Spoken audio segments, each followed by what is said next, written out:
Bismillahirrahmanirrahim. Assalamualaikum warahmatullahi wabarakatuh. Alhamdulillahirrabbilalamin. Hari ini kita bisa bertemu lagi di pembelajaran IPA walaupun masih secara daring. Kita mau lanjut materi berikutnya ya nak ya, yaitu mengenai pencemaran lingkungan. Ada yang tahu apa itu pencemaran lingkungan? Pasti pernah dengar kan? Ya, pencemaran lingkungan adalah atau polusi lingkungan adalah masuknya bahan anorganik atau organisme ke lingkungan yang dapat mengganggu atau membahayakan organisme di lingkungan tersebut. Nah, pencemaran lingkungan atau environmental pollution yaitu merupakan segala sesuatu baik berupa bahan-bahan fisika maupun kimia yang dapat mengganggu keseimbangan ekosistem. Bahan-bahan fisikanya itu seperti apa saja? Yaitu plastik, kaca, kertas juga bisa ya, dan lain-lain. Terus bahan kimianya itu seperti pestisida, limbah, dan lain-lain. Kapan suatu zat dapat dikatakan sebagai polutan atau polusi lingkungan? Yang pertama itu adalah kadarnya melebihi batas kadar normal atau di ambang batas. Oke, biasanya di kota-kota, hampir di semua kota di Indonesia sih ya, itu ada alat yang bisa mendeteksi batas kadar normal polusi gitu.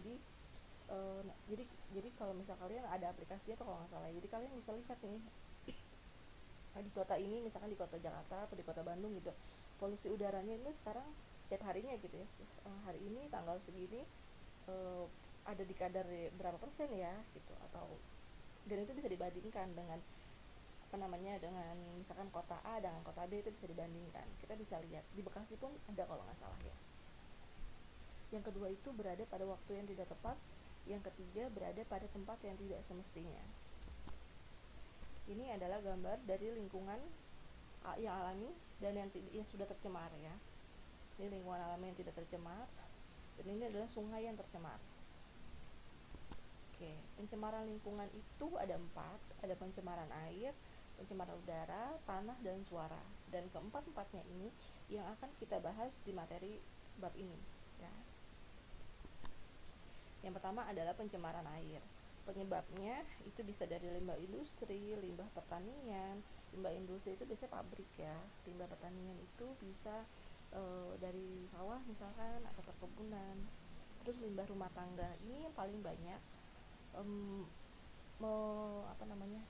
menyebabkan pencemaran lingkungan. Biasanya dari limbah rumah tangga yang mungkin tanpa kita sadari, kita sendiri pun pelakunya gitu. Kita melakukan pencemaran limbah juga gitu. Terus yang keempat adalah penyebabnya itu bisa dari limbah minyak, juga dari pabrik biasanya. Oke. Pencemaran air tadi penyebabnya sudah ya, limbah industri, bisa dari rumah tangga, bisa dari pertanian. Dampaknya apa sih? Yang pertama itu penurunan kualitas lingkungan, yang kedua gangguan kesehatan, yang ketiga pemekatan hayati, yang keempat mengganggu pemandangan, yang kelima mempercepat kerusakan benda.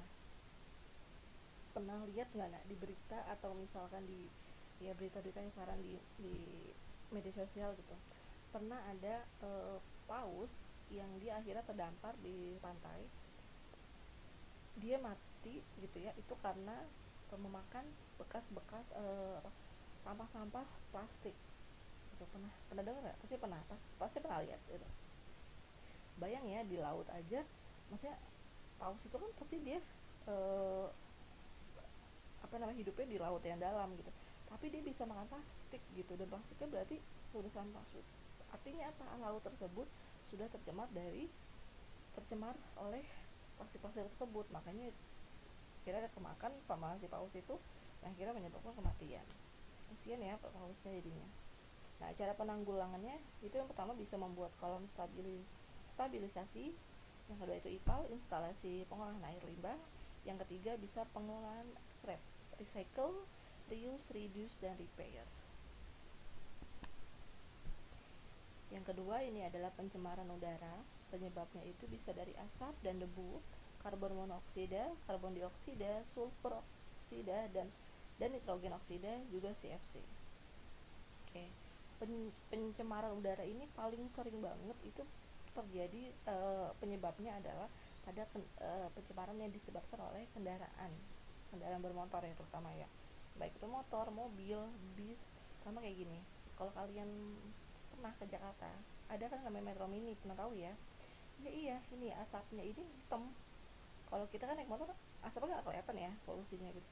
Ini sampai hitam, kebayang nggak polusinya itu mengandung karbon monoksida sebanyak apa gitu ya, kebayang ya gitu. Jadi ini adalah penyumbang pencemaran atau limbah pencemaran udara terbanyak nih, biasanya dari kendaraan bermotor. Itu menyebabkan itu oleh asap knalpot ya, itu mengandung karbon monoksida. Juga dari pencemaran asap pabrik. Pencemaran udaranya penyebabnya itu bisa dari aktivitas alam, yang kedua aktivitas manusia. Dampaknya adalah bagi tumbuhan, yang kedua adalah gangguan kesehatan, yang ketiga itu dari dampaknya efek rumah kaca, yang keempat rusaknya lapisan ozon. Dan ini semua sudah kita alamin ya, efek rumah kaca, lapisan ozon, juga gangguan kesehatan pada manusia. Cara penanggulangannya adalah pengurangan kendaraan bermotor.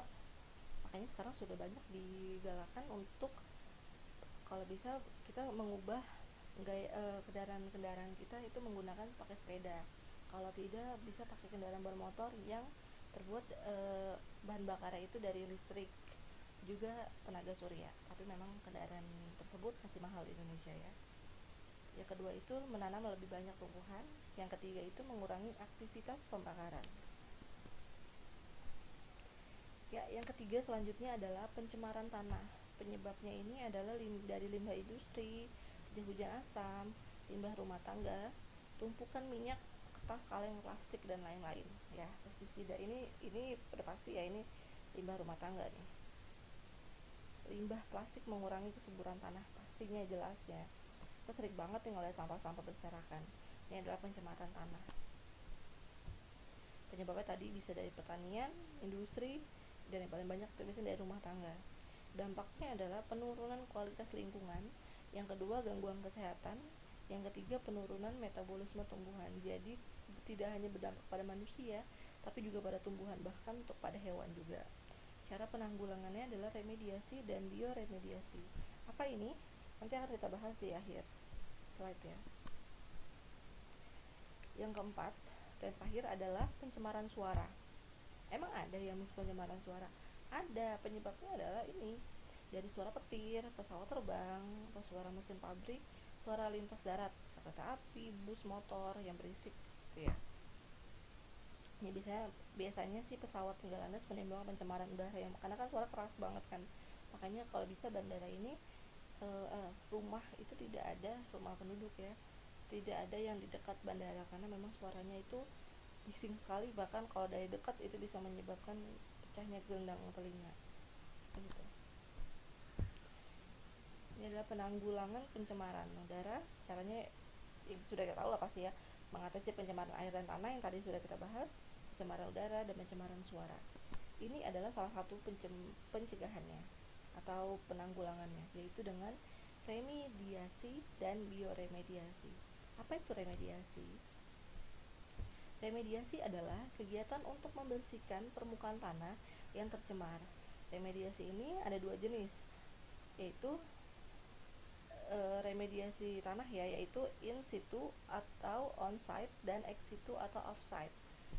Yang selanjutnya adalah bioremediasi, adalah proses pembersihan pencemaran tanah dengan menggunakan mikroorganisme seperti jamur atau bakteri. Bioremediasi ini bertujuan untuk memecah atau mendegradasi zat pencemar menjadi bahan yang kurang beracun atau tidak beracun seperti karbon monoksida dan air. Oke, demikian pembahasan kita tentang pencemaran lingkungan. Insya Allah nanti kita akan bahas di pekan depan. Kalau pekan depan di saat Zoom ya. Kalau nanti belum paham bisa bertanya langsung ke Miss. Jangan lupa untuk di like dan komen di kolom komentar. Oke, tetap semangat belajar, tetap semangat beribadah. Terima kasih. Wassalamualaikum warahmatullahi wabarakatuh.